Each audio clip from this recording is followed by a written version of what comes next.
এই আমের সিজনে অসম্ভব টেস্টি একটা আমের আচার না খেলে মিস করবেন। আসসালামু আলাইকুম গাইস, কেমন আছেন? চলে আসছি নতুন একটি রেসিপি নিয়ে।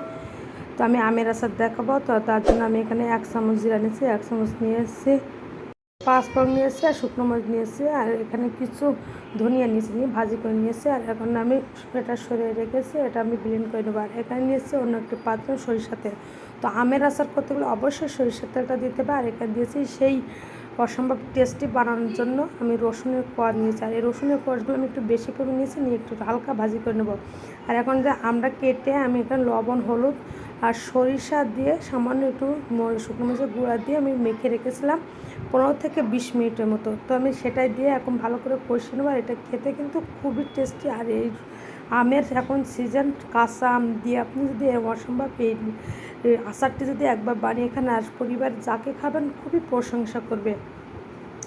তো এখানে আমি চিনিটা দিয়ে দিয়েছি। চিনির পরিমাণটা একটু বেশি লাগবে, যেহেতু আচার একটু মিষ্টি মিষ্টি হবে, তবে টক ঝাল মিষ্টি মিলাই হবে, তো মিষ্টিটা একটু বেশি হবে, যেহেতু সুন্দর খেতে হবে, খেতে কিন্তু খুবই ভালো লাগবে।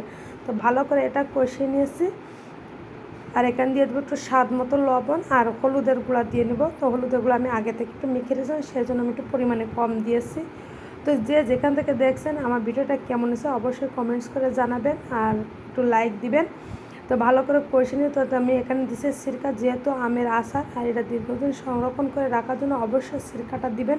এখানে 2 চামচ মতো সিরকা দিয়েছি। আর যে মশলাটা আমি গুঁড়ো করে রেখেছিলাম ব্লেন্ডারে, সেখান থেকে আমি 2 চামচ পরিমাণ মশলা জারেছি।